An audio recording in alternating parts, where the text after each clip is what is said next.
What's going on, y'all? Thanks for checking in Khaliis Take. As always, you know what to do.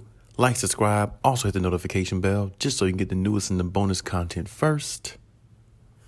But hey, let's just go ahead and jump right in. You know, Lakers Nation has gotten apologies from LeBron about the season to be better. He has to be better. The Lakers team has to be better. But at this point, it's all talk. It's really not put it into action. And when you look at this team and the way they're built to win now. They're not built to win a year or two after. They're built to win now. And when you think about all Lakers teams win. They win championships. They're not built just for the playoffs.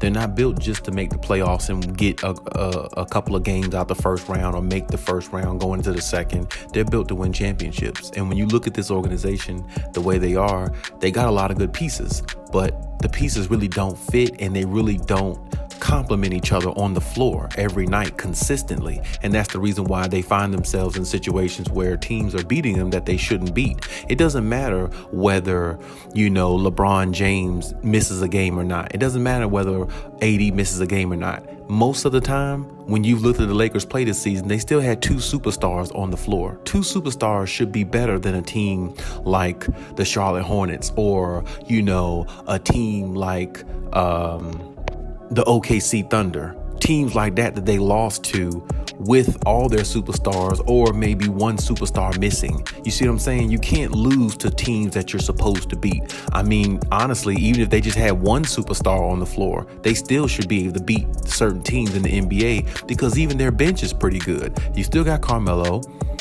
Trevor Ariza's hanging around. Kendrick Nunn, whenever he's available to play, you still got somebody there who can shoot. Wayne Ellington, you have pieces. Now, don't get me wrong. These pieces are old. These pieces are not young. These pieces are not in their prime, but they are veteran players. And when you have veteran players, they know how to play the game and they know what it takes to win because they've been in the league long enough to know so. And with all the wisdom that Carmelo said that they had in the beginning of the season before it started, well, that wisdom should be carrying them to some victories. It shouldn't be carrying them to losses against teams that shouldn't even be on the same floor as them half the time. And this is the problem with the Lakers. You're losing to teams you're supposed to beat, like Indiana and teams like that, with superstars on the floor, whereas they don't have. Some of the teams the Lakers have lost to don't even have superstars. And this is the problem. When they play against any and everybody, no matter who it is, they look really bad. They look even worse against younger teams than more veteran teams because the veteran teams got older guys on there and know how to win, but they play with more chemistry. But in the same breath, the Lakers lose to young teams like the Kings and teams like that because they have more energy. And on top of that, the Lakers do not play defense. When you don't play defense, you get beat in this league. And that's just the way it is. It's no other way to look at it. That's the only way to look at it. And that's the only way it's ever going to be looked at in regards to sports. If you don't play consistently on the defensive end in any sport, you're going to get beat. I don't care what sport it is. So my thing to the Lakers is you can have all the talk, you can do all this talking, but the end result is Anthony Davis can't stay healthy to save his life. He goes out for 23 games, comes back one game with a wrist injury. It just seems like the injury bug always seems to hit him more than any other singular player in the NBA. And it's not all his fault. I understand that. But it's not Lakers Nation's problem either that he can't stay healthy. Because in order to win championships, you need guys that's available. Your best ability is availability. And that's what it comes down to. And if it's anything other than that, you're not winning. So that makes a player not reliable. We crushed players back in the day like Derrick Rose who got hurt a lot. Well, why aren't they doing that to Anthony Davis? Just because he can still put up 20, 25 points, monster numbers. Monster numbers don't mean nothing if you're not there to help the team when it's time to win. And right now, they're 3 games under 500. It's not all Anthony Davis' fault. It's definitely not LeBron's fault. He's out there balling as much as he can. But the only problem now is he's starting to get injured more. Knee injuries, little knick-knack injuries here and there, they build up on an older player like him. And the fact that LeBron James is playing 36.6 minutes per game in a regular season, that doesn't sit well with a lot of people. And I can tell you, that's not a good sign for Lakers Nation. Not at all. because now you're asking for him to go out there and be the best player on the team, 37, 38 years of age, 20 years in the league, and he's running out of gas. And Anthony Davis is steadily getting hurt. And Russell Westbrook has good games here and there, but it's predominantly without either one of them there. So it's like the chemistry is not being built quick enough. The camaraderie is not being put together amongst everybody on the team. And Frank Vogel really just doesn't know what to do. Because if you look at their lineup and their roster, they have a good enough team to win a championship. No doubt about it. On paper, they do. But on the floor, as of right now, they don't. And that's a problem. And that's going to continue to be a problem. And I don't know if one little trade or something like that is really going to make that much of a difference.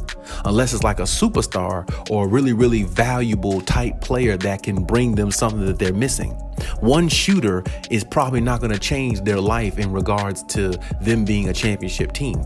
It's possible that it can, but who knows? Because the notion now is they're still trying to get Buddy Hield. Is Buddy Hield going to make them a championship team? I'm not 100% sure about that, because they still got problems on the defensive end.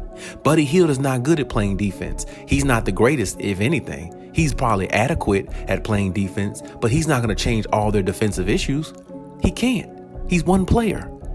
And it's too far in the season to try to make all these changes and build chemistry, because you got to think about it. After All-Star break, it's not many games after that where you're looking at playoffs. So whoever you trade for, you have to build chemistry with them, hopefully in time enough for them to catch on to the system in which you're trying to implement for you guys to win. That's not an easy thing to do. Sometimes it takes players 1 or 2 seasons to get comfortable in a system, and then a team can go out there and win a championship because they built the chemistry. They went through the trenches. They went through the hard work of trying to learn one another and learn how to win together. And they lost games together and they built off of that. Sometimes bringing players in mid-season isn't the answer. And I think that's where the Lakers find themselves stuck in possibly making a trade now, because if they bring somebody in, a couple of pieces in, are they going to be older players again? Or are they going to be players that you're adding to the team and you hoping they catch on and everybody gets on the same page right before the playoffs start, and you're looking at right now being a play-in tournament team or maybe a 7th or 8th seed. And a 7th or 8th seed is going to get you what? That's going to get you the Warriors, or that's going to get you the Suns in the first round. And you played the Suns in the first round last year and you saw what happened. So this is what I'm saying. Now the Suns are better this year than they were last year. So the 7th to 9th seed is going to get the 7th through 7th or 8th seed is going to get you either team at the top of the West that you don't want to face in the first round, because it's just going to be a dangerous way of living. That's living on the edge. And that's not what the Lakers are trying to do. But at this point, they're 3 games under 500. And of course, LeBron is not there. But everybody can't have this notion where if LeBron is there, everything is okay. Well, all these games, LeBron James is averaging like 30 points a game. Haven't they lost most of those games?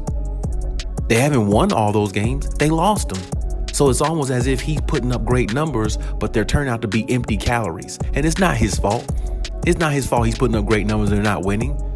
But when you don't have the chemistry, the build, the mindset, and everybody around you with the same mindset, winning is not going to be a part of your repertoire, just like it isn't for the Lakers. And the Lakers are going to have to figure out how to make this better with what they have and try to piece it together that way. Personally, I don't even think they need to make a trade, because a lot of people are also saying trade Russell Westbrook for John Wall. Well, that's a waste of time, because they're almost the same player to a degree.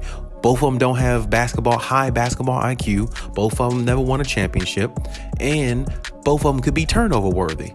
The only difference is I would say Russell Westbrook is a better player, because Russell Westbrook, he's been to a finals. He's won an MVP of the league, and he's been looked at as one of the best players in the league for a long time.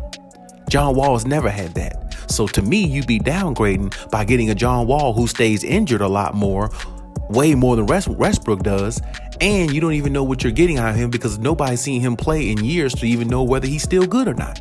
So it's a waste of time. Might as well stick with what you have and keep trying to build on what you have and see where it takes you. But right now, time is running out for the Lakers. But hopefully, in their case, they're thinking that time is on their side. And maybe they're right, but maybe they're wrong. But we'll just have to see how it goes, because as of right now, we haven't seen anything from the Lakers that can give us any indication that they're championship worthy. So regardless of the apologies to Lakers Nation or to whoever, it doesn't matter unless you're winning. But hey, that's my take on the situation. Leave any comments in the comment section, as always.